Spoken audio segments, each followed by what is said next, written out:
Esta história começa antes da destruição causada pelo dilúvio, quando ainda existia outra civilização na Terra, sobre o lugar que hoje, convertido em lenda, chamamos de Atlântida.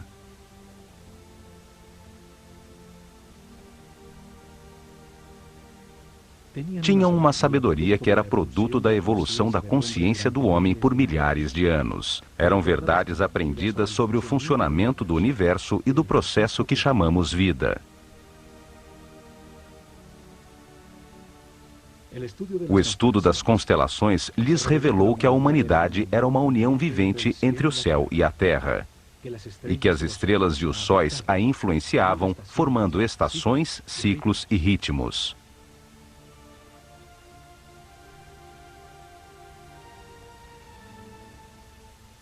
Sábios sacerdotes da Escola de Conhecimento de Narrakal, na Atlântida, descobriram que o planeta estava nos momentos finais de um destes ciclos.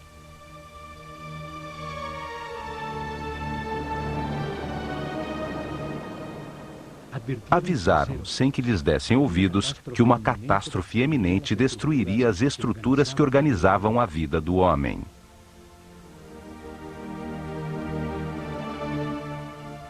Sem o apoio da maioria da população, construíram alguns barcos fechados por todos os lados e os protegeram com campos eletromagnéticos de forças que podiam penetrar e dissolver a matéria.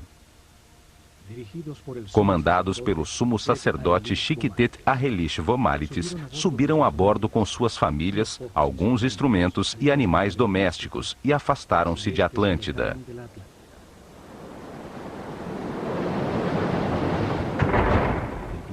O planeta estremeceu, os céus derreteram e as águas arrasaram os continentes, apagando quase todos os rastros de sua civilização.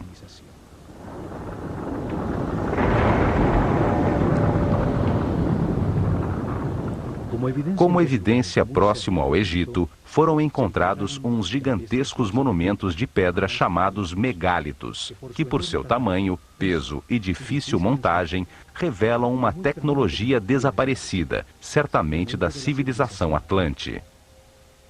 A primeira evidência está em Baalbek, Líbano. Lá se encontram os 3 maiores e mais pesados monumentos de pedra do mundo, chamados monolitos. Cada um pesa 1.200 toneladas, mede 25 metros de comprimento, 8 de largura e 5 de altura.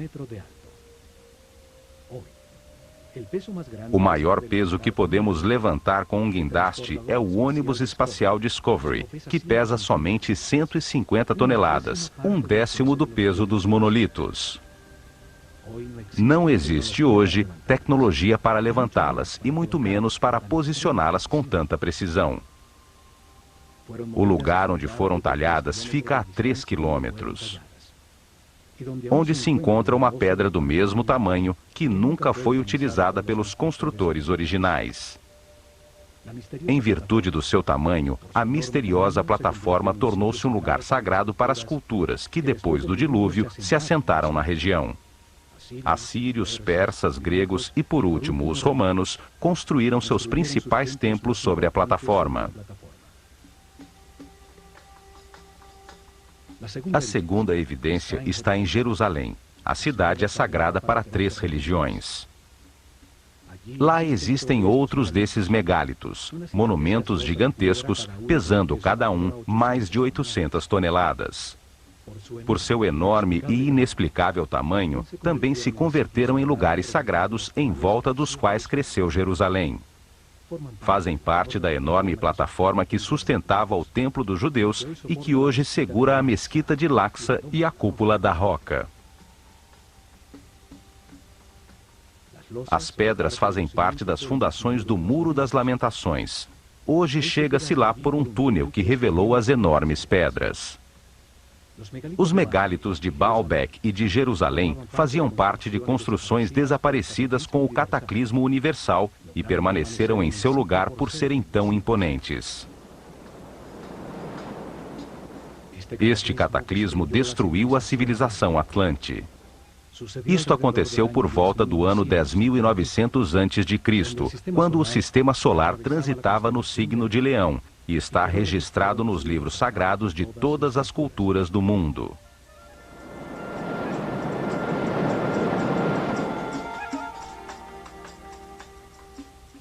Quando se recuperou o equilíbrio, os sacerdotes sobreviventes ao cataclismo desembarcaram no centro da superfície terrestre, no lugar onde sabiam que afluem as forças telúricas do planeta.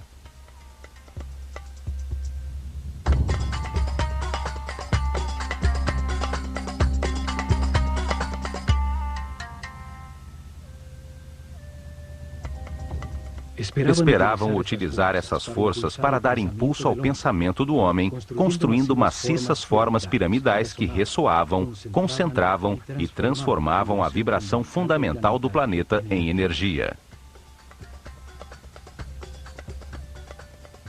Seres muito avançados espiritualmente, que tinham um conceito de progresso que não estava baseado em aquisições materiais, mas em encontrar a paz e a harmonia interior, transformando o limitado homem animal num super-homem.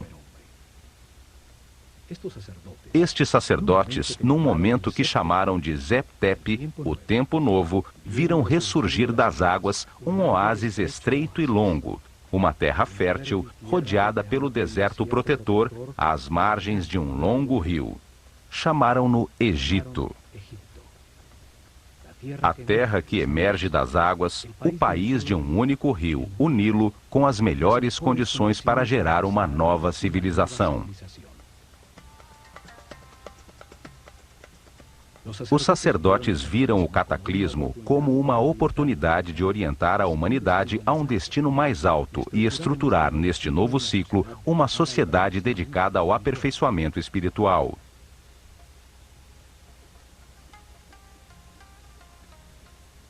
A esfinge demonstra os enormes ciclos de tempo que consideravam.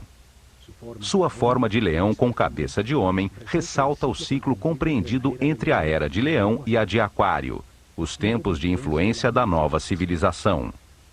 Viam a vida como um processo desenhado por Deus, no qual o homem reencarna sucessivamente para aperfeiçoar-se e ascender na hierarquia do universo.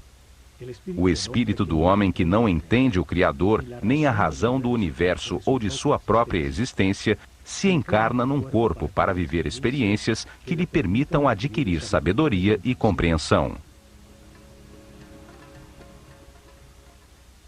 O lugar em que reencarna e experimenta tudo tem dois extremos opostos. É um universo polarizado e dual, que permite a comparação entre as partes, para compreender qual é a verdadeira. Aprende-se individualmente o resultado de cada decisão e comportamento na vida. O sofrimento permite entender a felicidade e a angústia permite entender a paz. Ao longo de muitas vidas, comparando os dois extremos, entende-se que a verdade está no centro, na neutralidade do amor. Através da reencarnação, o homem compreende a vida, se transforma num ser que respeita tudo o que existe, compreende que tudo tem a sua função, aceita que todas as circunstâncias, mesmo as mais difíceis, são perfeitas, pois são lições para o aperfeiçoamento espiritual.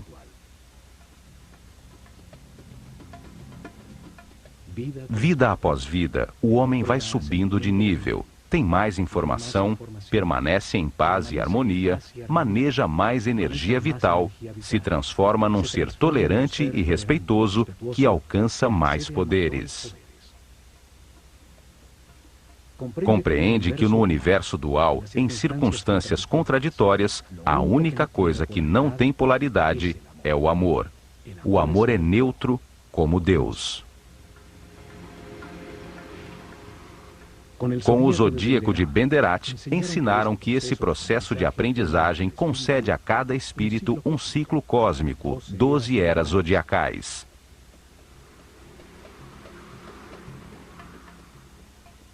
Um giro completo do sistema solar, recebendo a radiação de cada uma das 12 constelações.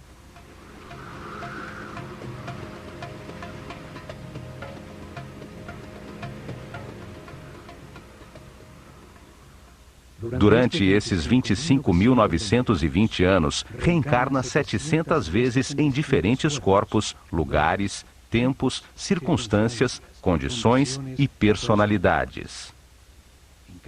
Em cada vida aprende algo diferente. Cada vez nasce influenciado de diferentes maneiras pelas forças que as estrelas irradiam. Assim, todo ser vivo cumpre um ciclo cósmico, recebendo energia das 12 constelações e a influência dos céus, que marcam ritmos e produzem estados diferentes. Conhecendo a relação deste processo de aprendizagem das vidas do homem na Terra com o movimento do planeta e do sistema solar, regeram os seus planos pelas estrelas. Estruturaram um método para revelar informações sobre Deus, o universo e o processo de aperfeiçoamento durante milhares de anos. Uma forma de mostrar ao homem o que é a vida e para que existe. Estabeleceram fases para revelar informações sobre Deus ao seu povo, etapas que mudariam com as eras zodiacais na abóbada celeste. Épocas dedicadas a estudar como Deus criou o universo e depois a consciência do homem. Cada fase da revelação foi dirigida por um centro religioso construído ao longo da coluna vertebral do Egito, o Nilo. Atuaram como os chakras, ou centros de transformação e distribuição de energia e informação ao corpo do país. Desenvolveram em 4 épocas 4 centros religiosos, cada um deles dedicado a explicar e conseguir a compreensão do povo sobre uma fase do Gênesis. Cada um deles dedicado a um momento distinto do único Deus, com nomes e formas simbólicas diferentes.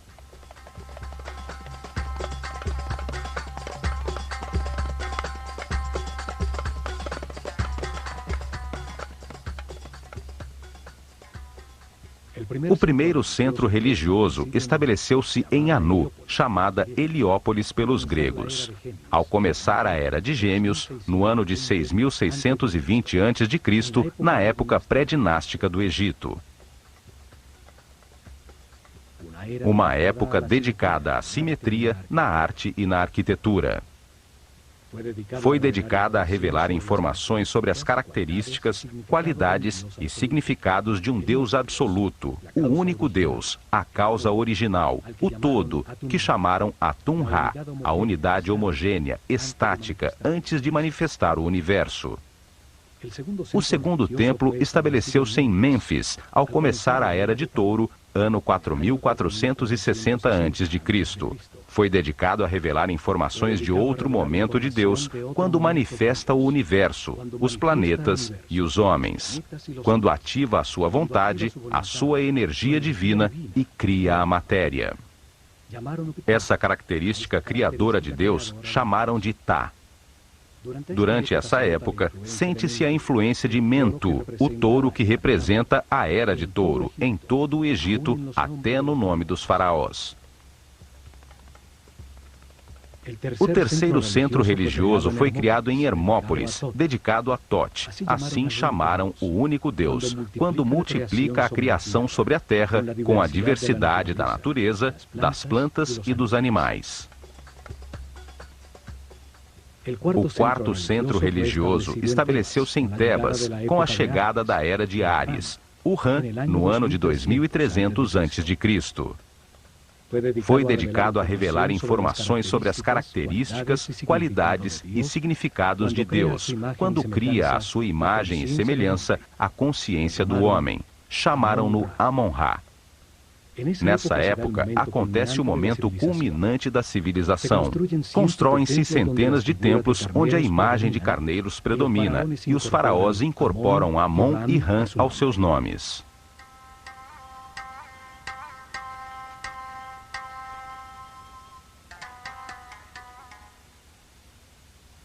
As mudanças de era ou constelação zodiacal determinaram a duração de cada fase da revelação.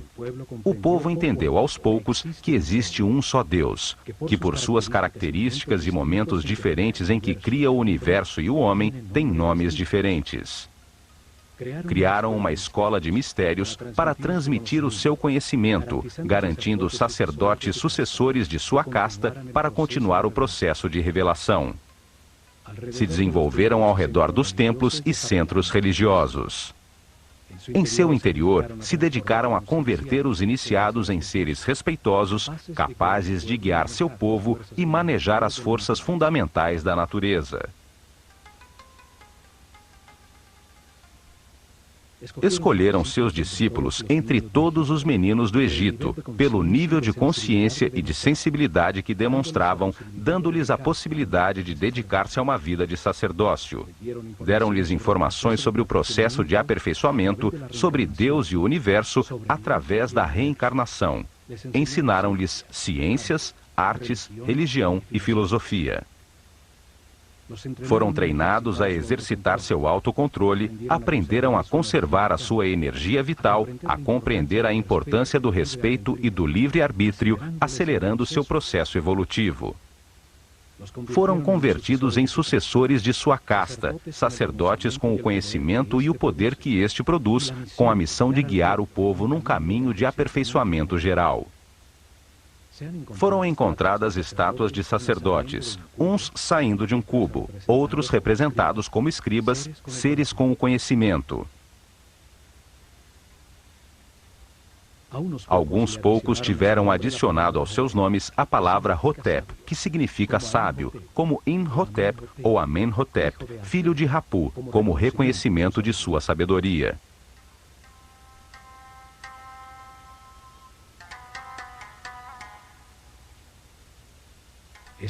Foi dos templos onde concentraram o conhecimento, o poder, a riqueza material e espiritual que impulsionaram a organização da civilização egípcia.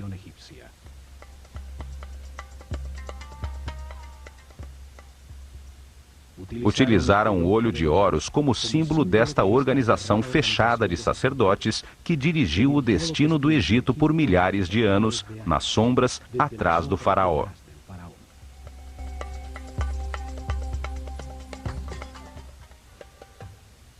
A escola de mistérios utilizou o olho de Horus como seu símbolo, uma assinatura que aparece nos muros de todos os templos do Egito. Um símbolo que traz à mente e evoca o seu significado, sua ação principal, e transmite uma ideia de uma maneira muito simples, além das palavras. Seu significado pode ser entendido milhares de anos depois de ter sido desenhado.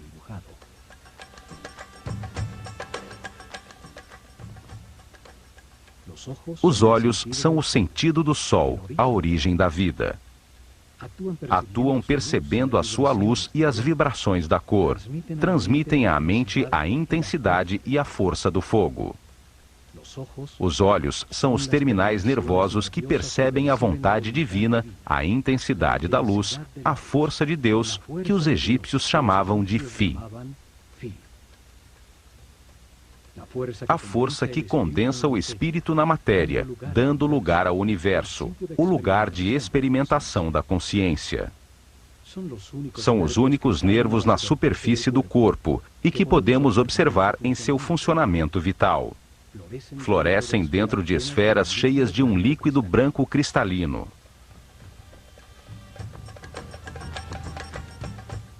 Os olhos simbolizam a dualidade. O olho esquerdo é solar, sensível ao negativo. O direito é lunar, sensível ao positivo e afirmativo.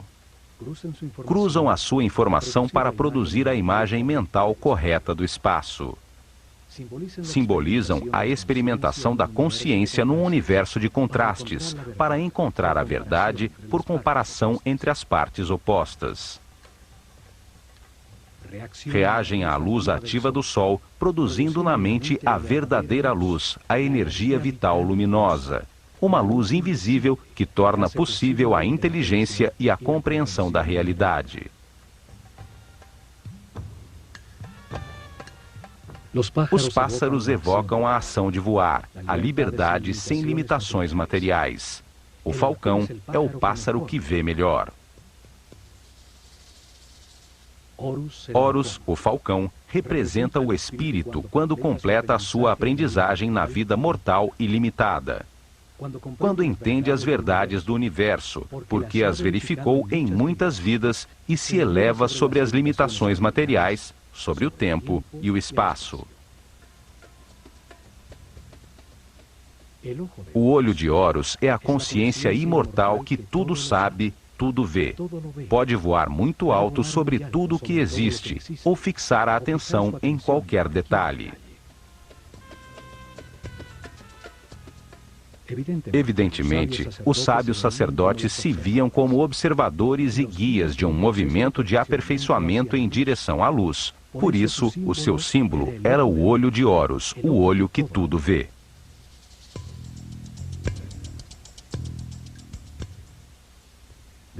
A começar pelos templos, os sacerdotes do olho de Horus guiaram em paz e harmonia o aperfeiçoamento espiritual do povo, revelando informação sobre Deus, o universo e o processo que sofre a consciência do homem.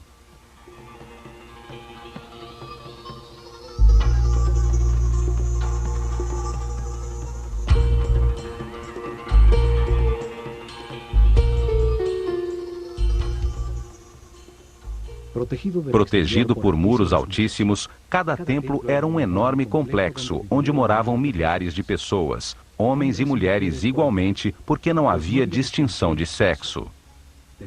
Dedicavam pelo menos 21 anos de suas vidas recebendo informação e treinamento para se converterem em sacerdotes ou sacerdotisas. O processo de aprendizagem era realizado em vários templos, onde permaneciam por longos períodos enquanto recebiam as informações necessárias. Havia treinamento correspondente a esse e provas de autocontrole para alcançar outro nível, em outros templos sobre o Nilo.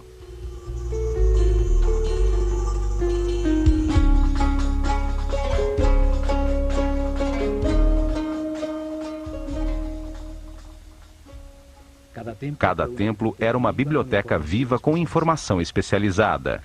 Cada um continha uma lição diferente sobre o universo ou a razão da existência. Cada templo continha em seu interior um tema sagrado distinto, com informações que dão sentido a tudo que existe.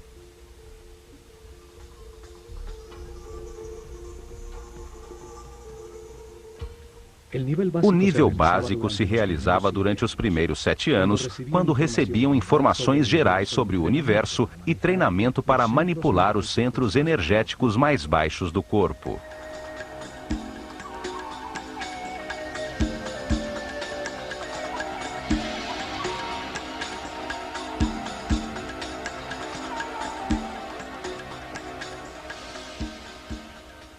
Havia templos como o de Kom-Ombo, dedicados a entender a necessidade do universo dual e polarizado, para permitir à mente comparar entre extremos opostos e assim compreender a verdade. Em seu interior, aprenderam a controlar o medo da perda, a entender que se possui em cada vida o necessário para adquirir as experiências de aprendizagem. Tinham instalações que despertavam o medo da morte para aprender a controlá-lo e entender que a morte é apenas um passo para outra experiência. Em túneis com água e crocodilos, grandes alturas, lugares fechados com serpentes, os iniciados provavam a sua determinação.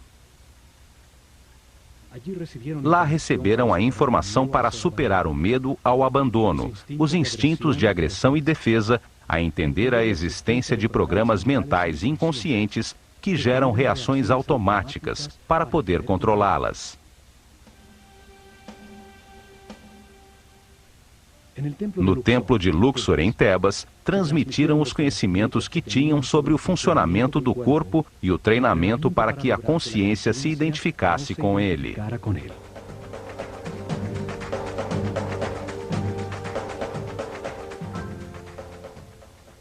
O templo inteiro era como um organismo humano, cada salão representando um órgão com informações nos muros sobre sua função principal, sobre o benefício que o organismo inteiro obtinha ao realizá-la e a sua relação com os outros órgãos.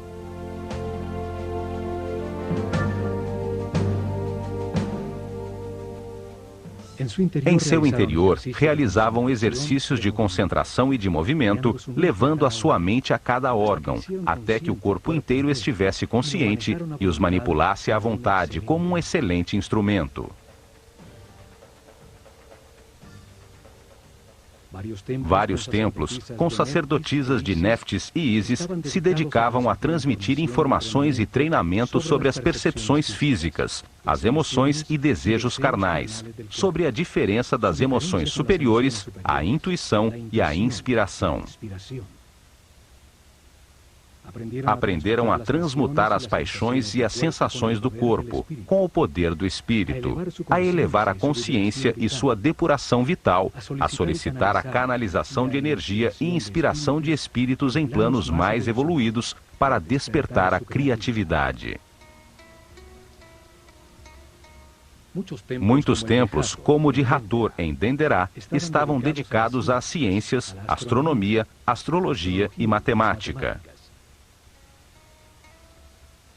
Em seus terraços, se dedicavam a registrar os céus, a entender as diversas energias que cada constelação emite e os efeitos que produzem. Seguiam dia a dia os desígnios das estrelas, controlando a duração do ano solar, a data exata da enchente do Nilo, o momento em que a Terra mudou da era de Touro para a era de Áries e os lugares que afetam o processo de evolução.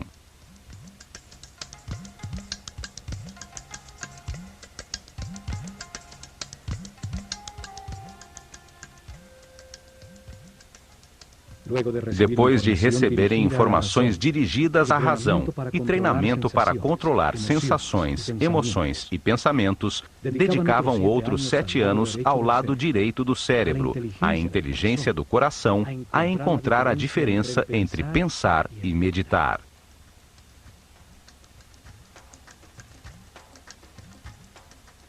O templo de Karnak, o maior do Egito, estava dedicado à consciência, a analisar as forças que a moldam, a entender o processo de evolução e a acelerá-lo, utilizando conceitos, palavras, sensações, pontos exatos ou movimentos.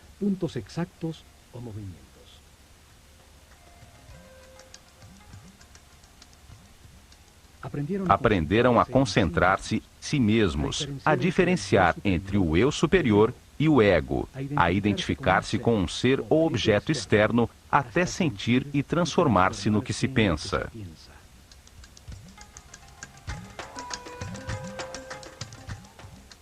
Realizavam exercícios de telepatia em lugares próximos, depois à distância, num momento determinado do dia, até aprenderem a comunicar-se mentalmente a qualquer hora.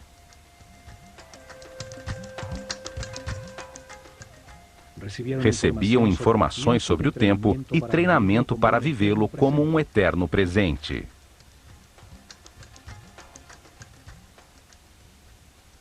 Entendiam que pensar é comparar para conhecer, e que quando se sabe tudo, não se pensa nem se compara. Aprendiam a mudar de estado ou nível vibratório, a manejar as circunstâncias externas, conseguindo o equilíbrio emocional como uma decisão mental interna.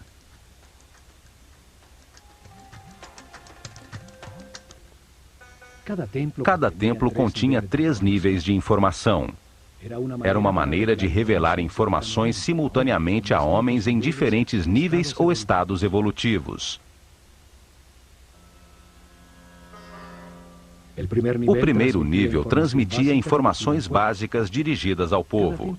Cada templo contava uma história simples, repleta de símbolos e personagens fantásticos. Um drama sagrado facilmente compreensível. As ideias eram expressadas como mitos em forma de história.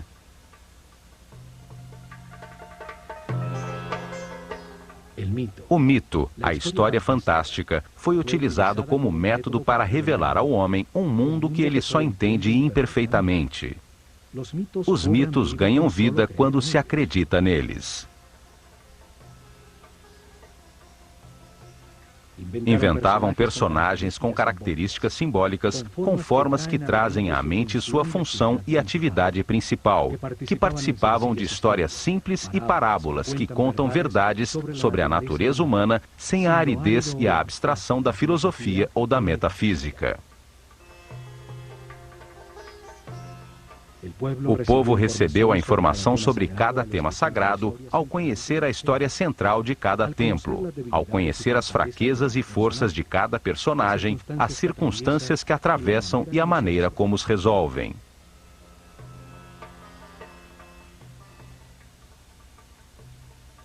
Utilizavam um segundo nível de informação, dirigido aos discípulos, seres com um nível espiritual mais elevado, aos quais se explicava diretamente o mesmo tema sagrado de uma maneira mais concreta e profunda.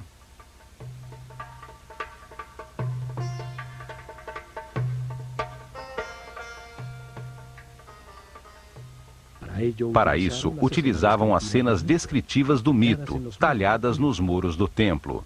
Explicavam cada personagem, o que simboliza no universo, a parte do processo de aperfeiçoamento que representava, o porquê da sua forma, comportamento e sua função principal.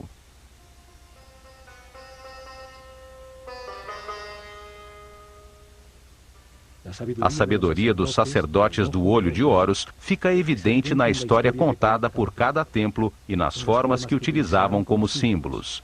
Só ao olhá-los, vem à mente a ação vital que representam, ou a qualidade que se ganha ao realizá-la. Ao representar homens com cabeça de animal como símbolo, os transformam em ideias que evocam a característica vital do animal. Trazem à mente a função do animal no universo.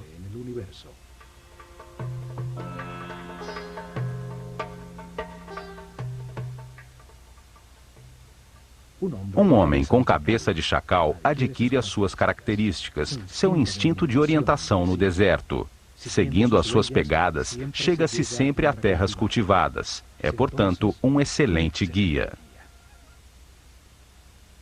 Cada símbolo evoca uma simbologia. A forma simples de um pássaro evoca na mente o voo, a liberdade. Um disco solar sobre a cabeça de um homem fala da sua iluminação, da sabedoria que irradia, da informação que tem, do nível da sua consciência.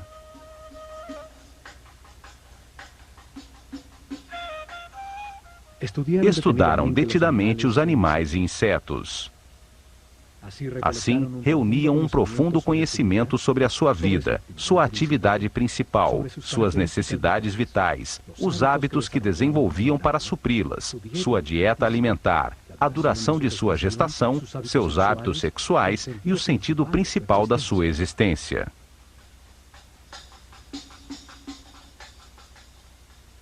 Escolheram os animais mais idôneos para representar uma ação vital e o que acontece no universo quando se executa. O processo da lagarta que se arrasta e tece para depois transformar-se em borboleta.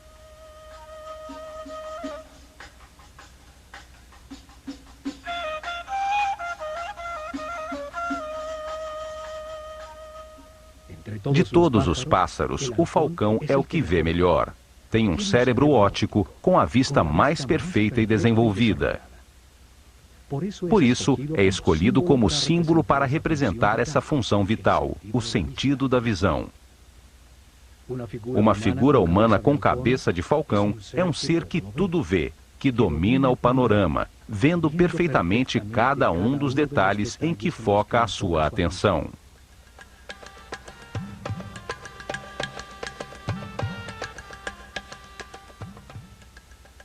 Estas figuras chamadas deuses ou néters pelos egiptólogos que acreditam que o Egito era politeísta e que adorava os animais, representam apenas uma ação vital, um comportamento que transforma e aperfeiçoa.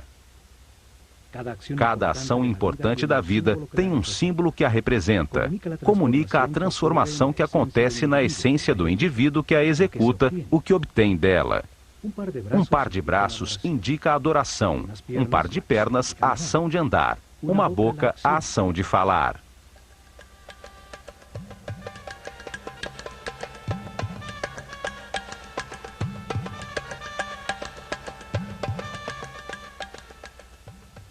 E por último, num terceiro nível de informação, cada templo guardou um código secreto embebido no próprio símbolo. Era conhecido apenas pelos altos sacerdotes e mestres, com informações sobre forças e energias fundamentais, como controlá-las e utilizá-las para prestar serviço ao seu povo.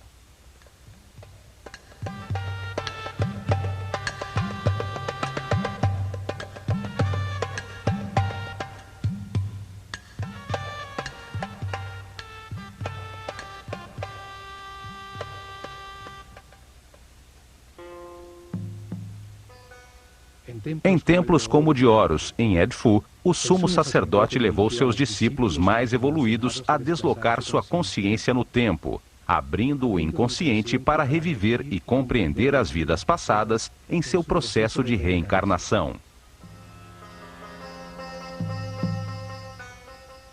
O sumo sacerdote foi sempre um ser muito adiantado no caminho espiritual. Ele não se identificava com o corpo, conhecia perfeitamente o seu funcionamento e que energias utilizar para equilibrá-lo.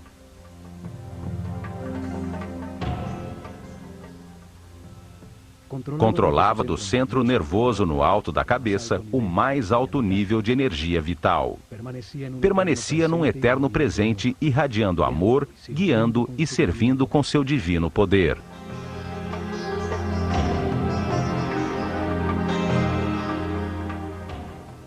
A matéria apenas recebe, se contrai.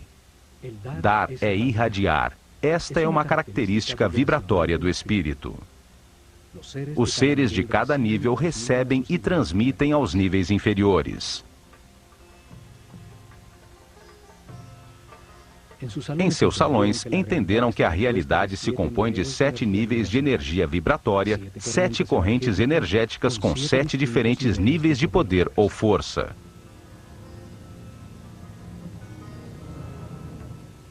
O corpo tem 7 chakras ou centros de transformação da energia fundamental do universo.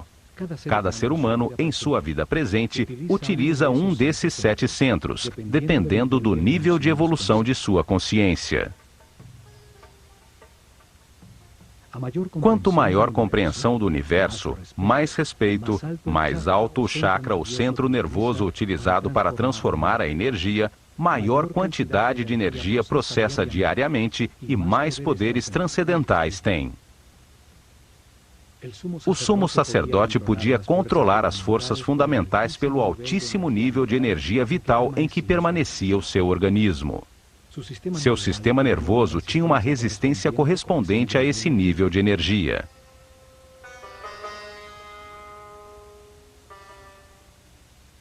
Assim, em todos os templos do Egito, os iniciados receberam informação e treinamento, aumentaram paulatinamente seu nível de energia vital e, de maneira correspondente, o nível de resistência dos nervos de seu corpo.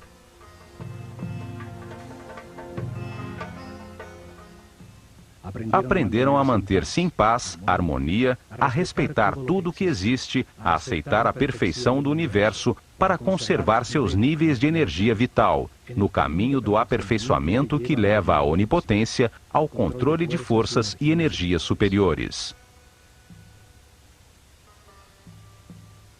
Um intenso preparo físico, mental e espiritual que terminava com o momento de experimentar o tudo e o nada, o manifesto e o não manifesto, e receber numa pirâmide uma poderosa energia que permite vislumbrar o 7º nível de consciência.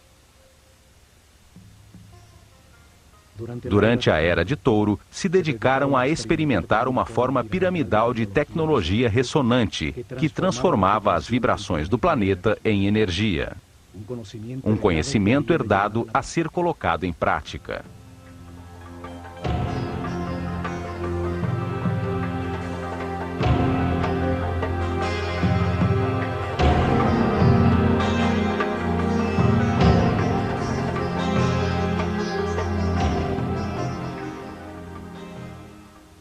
Colocaram maciças formas piramidais de milhões de toneladas em pontos nevrálgicos sobre a malha eletromagnética do planeta.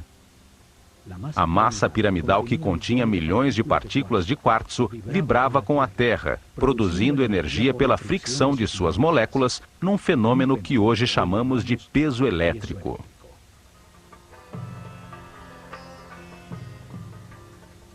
Construíram muitas pirâmides, até chegar ao modelo perfeito da pirâmide de Quéops. Seus corredores, galerias e câmaras transformaram essa energia em som, fazendo vibrar em níveis cada vez mais altos o que fora preparado física, mental e espiritualmente. Esta força impulsionava a mente do homem a perceber outras dimensões, chegando a outros estados especiais de consciência. Com esta ajuda externa, os iniciados vislumbravam o 7º nível de consciência. Retornavam relembrando o êxtase obtido, as verdades verificadas, para transmiti-las a seus companheiros com palavras e ações. Em suas meditações posteriores, obtinham novamente esse estado de unidade sem movimento, até que essa situação se consolide definitivamente, e eles fiquem de maneira permanente no estado de Deus-Homem, sempre irradiando energia positiva de amor.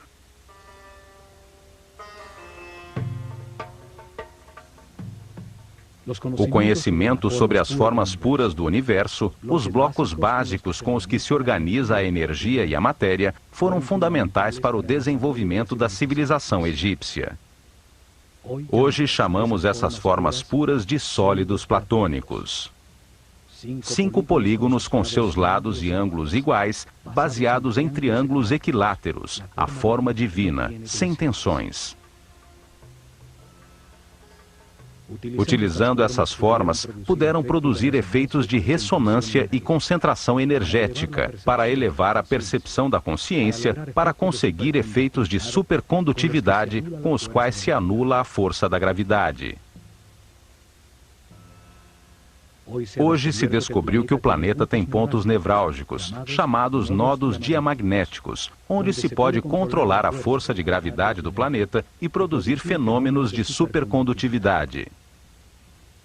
A supercondutividade permite amplificar ou diminuir a força da gravidade.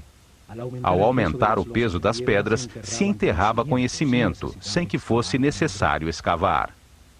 Ao diminuí-lo, tornaram as pedras leves para empurrá-las e movê-las facilmente, desde pedreiras longínquas. Na ilha de Sehel foram encontrados hieroglifos com fórmulas e ingredientes para produzir uma espécie de concreto que parece rocha. Cientistas franceses os decifraram parcialmente. Suas experiências confirmam que se trata de polímeros, que ao solidificar-se produzem uma espécie de pedra. Isso explica a facilidade para fazer juntas tão exatas entre as pedras dos seus templos, conseguindo usar os blocos já fundidos como forma para os novos.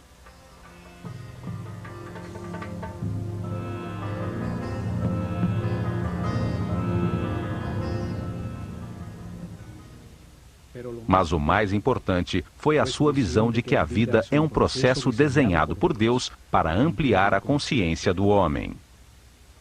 Que o espírito do homem encarna repetidamente num corpo para compreender a harmonia pelos resultados de suas decisões.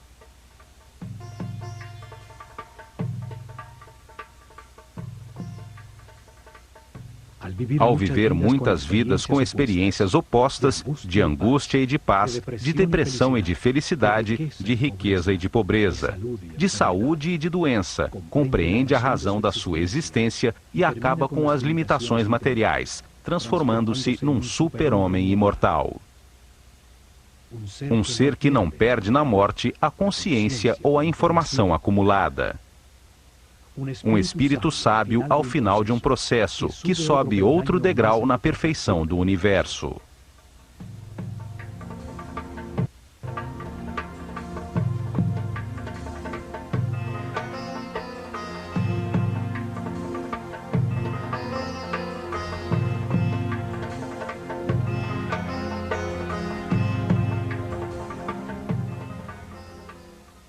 O homem reencarna muitas vezes. No princípio, a sua animalidade é dominante. A intolerância e a agressão determinam uma vida de sofrimento. Aos poucos, se enche de dores e, ao tentar remediá-la, deixa de atacar, encontra a paz e, com ela, altos níveis de energia vital.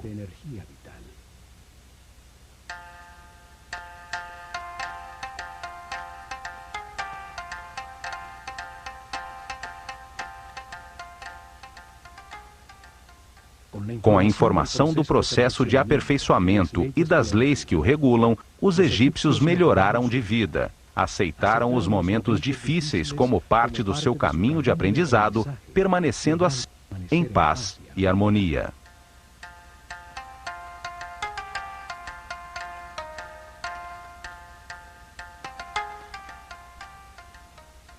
Os templos revelaram como homens em um mundo de dor podiam transformar-se em seres sem limitações físicas, com conhecimentos para transmutar a matéria e locomover-se livremente no tempo e no espaço.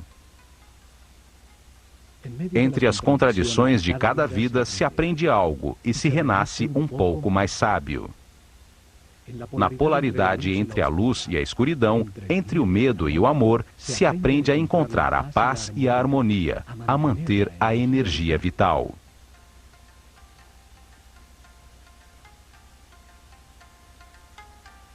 Ao sentir na pele os tormentos e a angústia que produzem a ira, o ódio, o rancor ou a vingança, se compreende o valor da harmonia.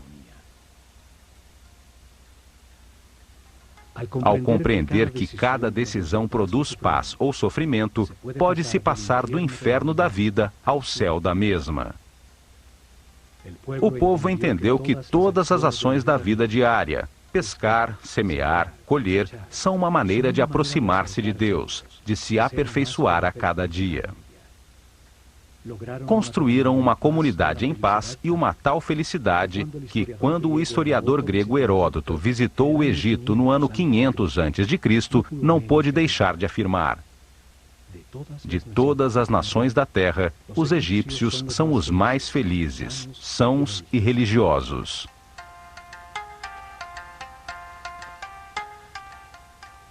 Apesar disso, não tinham uma palavra em sua língua que significasse religião. Não viam diferença entre o sacro e o mundano. Viam-se como os encarregados de compreender que Deus, o universo e o homem formam uma unidade manifesta pelo amor.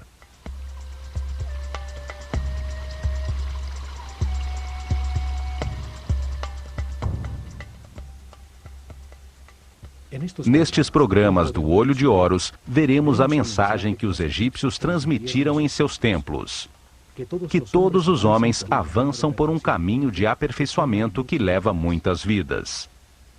Alguns estão mais evoluídos que os outros, mas todos chegarão à imortalidade e à consciência permanente, somente aprendendo a ser flexíveis, a aceitar as circunstâncias e a respeitar todos os seres que nos rodeiam.